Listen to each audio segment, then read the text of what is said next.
Les M23 délogés de leur position stratégique de Bouiza, affirment les jeunes résistants qui disent avoir pris les contrôles des 3 collines de Bouiza. La situation est très confuse dans la zone.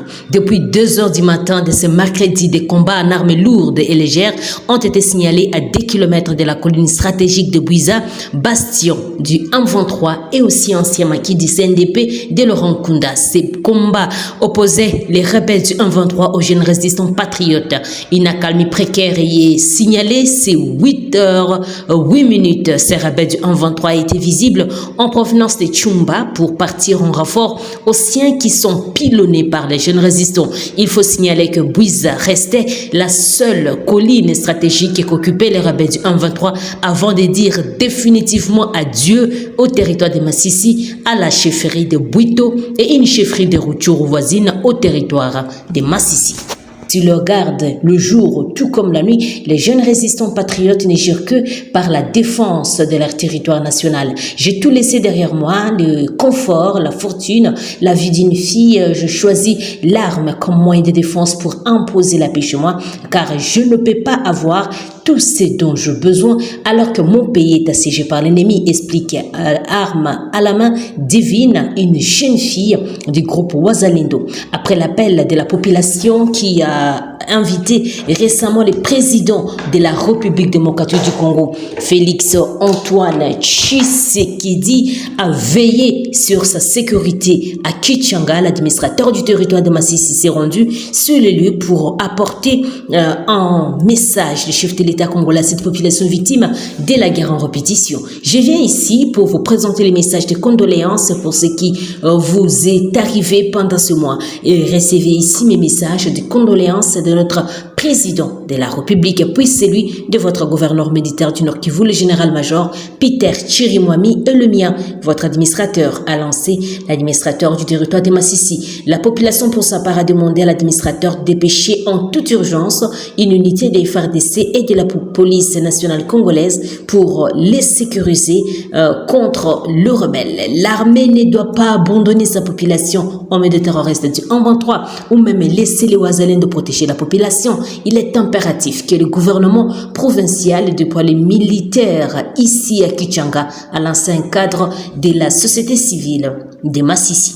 Dans le cadre des combats contre le groupe rebelle du M23 Wazalendo, les jeunes d'autodéfense congolais continuent de libérer les villages autrefois occupés par les rebelles. Cependant, ils expriment leur frustration face à la présence de forces de l'East Africa Community qui, selon eux, complique la situation. Héritier Ndangi, porte-parole du mouvement APCLS, a récemment lancé un ultimatum de 48 heures aux troupes pour qu'elles se retirent du sol congolais à moins d'aider le pays à mettre fin à cette guerre.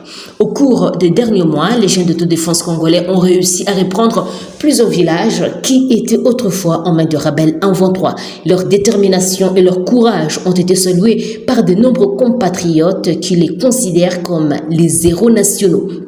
Cependant, les jeunes patriotes s'inquiètent de la présence de forces de l'East Africa Community composées de soldats originaires du Kenya, du Soudan du Sud, de l'Ouganda et du Burundi. Selon eux, ces forces internationales ne font que rendre la tâche plus difficile. Un ultimatum pour ce retrait des troupes étrangères, héritier Ndangendagi, porte-parole du mouvement APCLS, a pris la parole cette semaine pour demander aux forces de l'East Africa Community de se retirer du sol congolais dans un délai de 48 heures. Selon lui, ces troupes étrangères doivent soit contribuer activement à la recherche de la paix et la stabilité en Nord du Congo, soit quitter les pays. Cette demande d'héritier a suscité des débats au sein de la population congolaise. Certains estiment que les forces étrangères ont un rôle important à jouer dans la résolution du conflit, tandis que d'autres soutiennent le mouvement APCLS dans sa demande de retrait.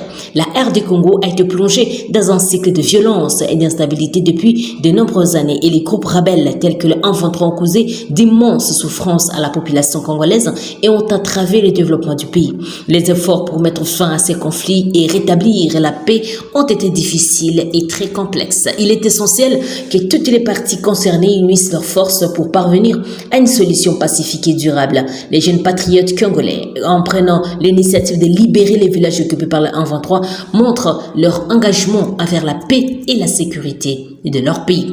Dans l'après-midi de mardi, les affrontements ont une fois de plus éclaté à Rushugunda, près de Kisangani en République démocratique du Congo. Des sources locales rapportent que les protagonistes de ces combats sont les groupes armés M23 et les groupes rivales Wazalendo. Ce regain de violence intervient après une matinée d'accalmie dans la région et des armes lourdes et légères ont été aperçues dans la zone, alimentant ainsi des craintes d'une escalade des hostilités. L'armée congolaise, par le biais d'un communiqué, a accusé les M23 d'être responsables d'un massacre brutal dans le village de Mugomba et aussi de Moudioukou. Et selon le communiqué, au moins 6 personnes auraient été tuées à la machette. Et cette violence gratuite a provoqué l'indignation dans la région et renforcé la tension entre les groupes armés. Kisangani, la 3e ville la plus peuplée de la RDC, est le théâtre de nombreux affrontements entre différents groupes armés rivaux depuis plusieurs années.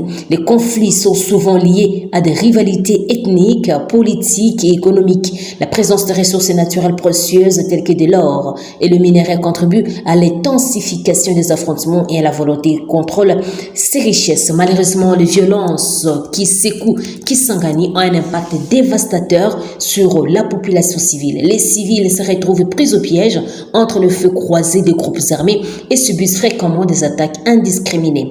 Et les déplacements forcés, la destruction des infrastructures et l'insécurité généralisée sont autant des conséquences tragiques de cette situation. Face à l'escalade des violences, il est impératif que les autorités congolaises, soutenues par la communauté internationale, prennent des mesures urgentes pour rétablir la sécurité de la région de Kisangani et il est nécessaire de mettre fin à l'impunité dont jouissent souvent les groupes armés et d'engager un dialogue inclusif visant à résoudre les causes profondes des conflits.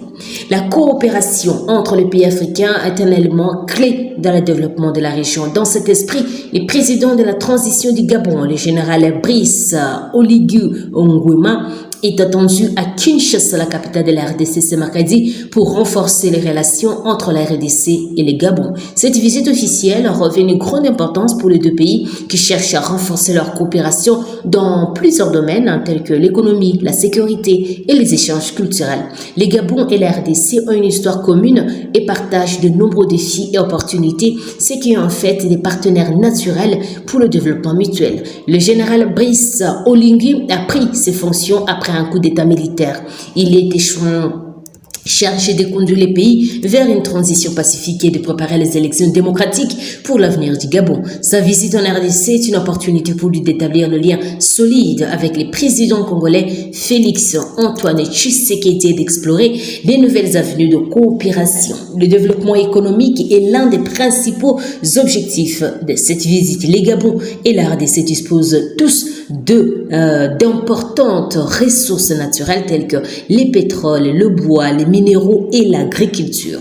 En collaborant étroitement, ces pays peuvent explorer des opportunités de commerce et des investissements mutuellement avantageuses, ce qui pourrait stimuler leur croissance économique. Et la sécurité régionale est également une préoccupation majeure pour les deux gouvernements. Les deux pays ont été confrontés à des défis liés à la sécurité, notamment la lutte contre les terrorismes, le mouvement rebelle et les trafics illicites. Une coopération renforcée en matière sécuritaire permettra de mieux lutter contre ces fléaux et protéger les citoyens des deux pays. Enfin, la visite du général Brice à Kinshasa vise également à renforcer les échanges culturels entre les Gabon et la RDC. Ces deux pays sont dotés d'une riche diversité culturelle et artistique qui mérite d'être partagée, mais aussi célébrée. Des échanges culturels peuvent contribuer à renforcer les liens entre le peuple et à promouvoir une meilleure compréhension mutuelle. Autre chose toujours dans cette édition, le président sortant de la RDC, Félix Tshisekedi, est sur le point de recevoir un diplôme honoris causa de l'université de Kinshasa. Cette distinction prestigieuse est accordée à des personnalités éminentes qui ont contribué de manière significative à leur domaine d'activité. Selon plusieurs sources concordantes, cette remise de diplôme aura lieu d'ici la fin de cette semaine. Félix Tshisekedi est également candidat à sa propre succession est sur le point de recevoir cet honneur de l'UNIKIN en reconnaissance de son leadership et de ses réalisations en tant que chef de l'État congolais. Depuis son accession au pouvoir en 2019, le président Tshisekedi a mis en œuvre plusieurs réformes économiques, sociales et politiques visant à transformer la RDC en profondeur. Une des réalisations notables du président Tshisekedi est la réforme du secteur de la santé en RDC qui a permis d'améliorer l'accès aux soins médicaux et renforcer les infrastructures hospitalières à travers le pays. Cette initiative a contribué à lutter contre les maladies endémiques telles que le paludisme, la tuberculose, tout en renforçant les capacités du système de santé congolais. La RDC se voit confrontée à des défis en matière de sécurité et de stabilité et le président Tshisekedi a œuvré pour promouvoir la paix et la réconciliation dans les pays, en cherchant à résoudre des conflits internes et régionaux de manière pacifique. Sa volonté de coopérer avec les pays voisins, notamment dans la lutte contre les groupes armés, a été saluée par la communauté internationale. Et dans les domaines économiques, le président Tshisekedi s'est engagé à promouvoir le développement économique de la RDC. Il a lancé plusieurs initiatives visant à attirer les investissements étrangers et à renforcer les secteurs clés tels que l'agriculture, les mines, l'énergie. Et ces efforts ont contribué à la création d'emplois et d'amélioration des conditions de vie pour de nombreux Congolais. Et cette distinction souligne les efforts déployés par le chef de l'État congolais pour promouvoir le développement socio-économique du pays, renforcer la stabilité du pays et aussi la paix, ainsi que pour améliorer l'accès aux soins de santé. Il s'agit d'une étape importante de la consolidation du mandat présidentiel de Tshisekedi et sa candidature à sa propre succession, écrit Libre Grand Lac. Chers téléspectateurs, c'est par ici que s'achève notre émission. Merci à vous de nous avoir suivis. N'oubliez pas de vous abonner, d'aimer la page, mais aussi de nous laisser un commentaire. Je suis Santi Chesenga, de la province de l'Ituri, pour Info des 43. Au revoir.